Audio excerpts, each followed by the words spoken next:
Hello, peoples of the YouTube verse. How are you? My name is Lego Brad, as you may not know, and today we are going to focus our energy on words and word meanings. Why? Words are the most powerful object we as humans have. Words create. Some words create while some words destroy. Without words and knowledge of words, one cannot truly become eternal hosts of peace and true justice. And therefore, we're going over some words. The words that we use have connotations. The connotations being we are free and active thinkers, and therefore we cannot be dissuaded into subservience because words grant us the power to choose. Now, what is the difference between a word such as homelessness and houselessness? The difference is houselessness means you just don't have a roof over your head. Homelessness means you don't even have a place to lay your head at the end of the day. That is the difference between homelessness and houselessness. Home is where you lay your head at the end of the day. A house is just a structure in which you lay your home at the end of the day. A house or an apartment or whatever is only that. It's a place where you feel safe enough to lay your head at the end of the day. You don't need a home or a house. You don't need a house to make a home. You don't need a home to be a house. But one of them has a better connotation. One of them has some form of hope for those who have none. That is the difference in the terminologies there. Then you have the terminology terrorism versus freedom fighters. What's a freedom fighter? Well, it's a public protester. What is a terrorist? It's a person that desires fear as the ultimate outcome. See, U.S. government policy numero uno for how to become a terrorist, because technically that's all the U.S. government policy is right now. It rules off of fear and terror. Therefore, the government is our terrorist, our boogeyman.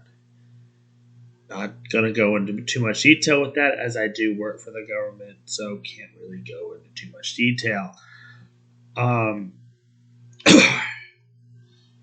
How do we associate good words versus bad words? Well, good words are words that are not slurs for people's things or anything else. It's not a cuss word. A cuss word is the two F words. It can be anything that is negative in connotation. It can be a curse word. But the ones that are the most drastic are the 5 big ones, of which you used to not be able to say any of them on television. Now you can get away with saying some of them on television. And so I'm not going to say them in this video because they're still very negative in connotation. But if you go to a high school locker or whatever, you'll probably hear these words. If you go to a high school or a college, you'll probably hear these words because they're spewed out a lot and it doesn't help the environment at all. It doesn't make you smart. Another thing is what's the difference between true beauty and not non-beautiful? Well, guess what? Let me say you could have the ugliest person on the face of the earth and they would still be beautiful. Why? Because beauty comes from within. It comes from you knowing you're beautiful, not needing anybody else to tell you otherwise. So therefore, if I'm saying anything, it's that a lot of people believe in bad thought and bad word processing, and therefore a lot of people are in the negative spectrum. Well, let's go to that higher positive spectrum, that spectrum of unconditional love. You need to rewire the words you use on a daily basis, make them positive in connotation. So, if I were to use one of the oldest punchlines in the book,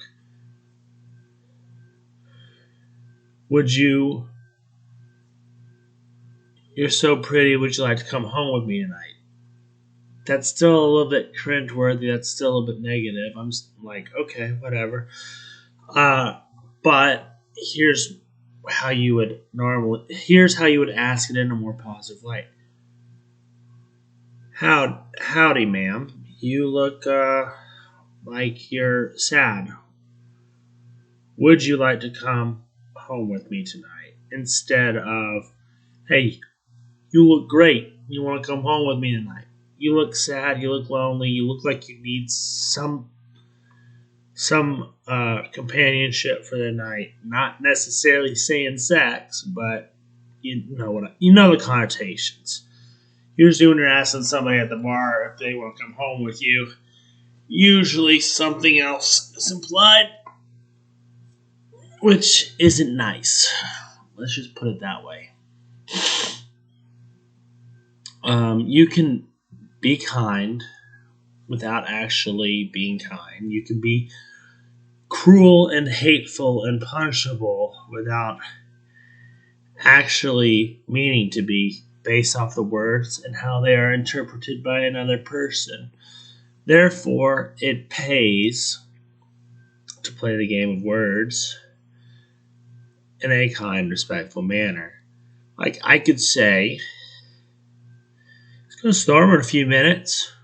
In Texas, it does. It storms whenever the weatherman says there's a 20% chance of storms. It's either hit or miss. That's Texas weather. In Florida, a weatherman says there's a 20% chance of thunderstorms. It's either hit or miss. There are several states in the U.S. which, let's just face it, are either hit or miss. I know that it usually rains in Florida every day. At least it sprinkles every day for at least 15 minutes a day. I've been living here since August, therefore I know the weather patterns in Pensacola, Florida. It sprinkles once a day at least for 10 to 15 minutes a day, most days. Like 90% of the days we have.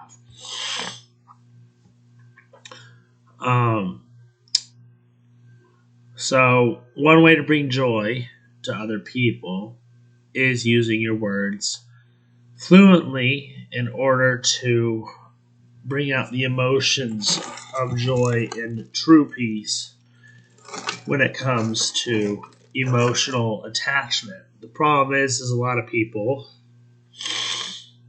myself included, aren't always emotionally attached to everything that they see or meet. But as long as you're working towards that betterment goal, you can actually do great things. So my channel's gotten better over the years. Would I say it's the best channel? No. There's always room to improve. But here's the thing. As long as you're improving with every video or with anything you do in life, then you're growing as an individual. Therefore, do you really need to worry about what's going on in the real world? No, the real world doesn't matter at the end of the day. That's all I have to say about that. But here's the thing. When you have a goal in mind,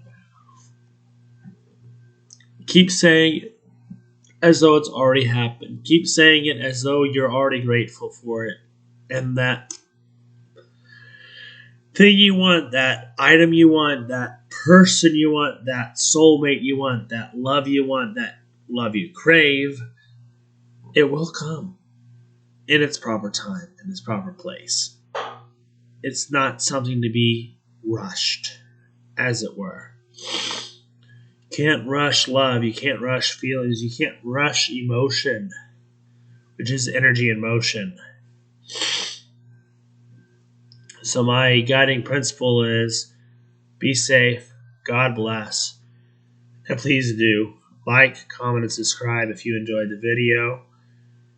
And I will see y'all in the next video.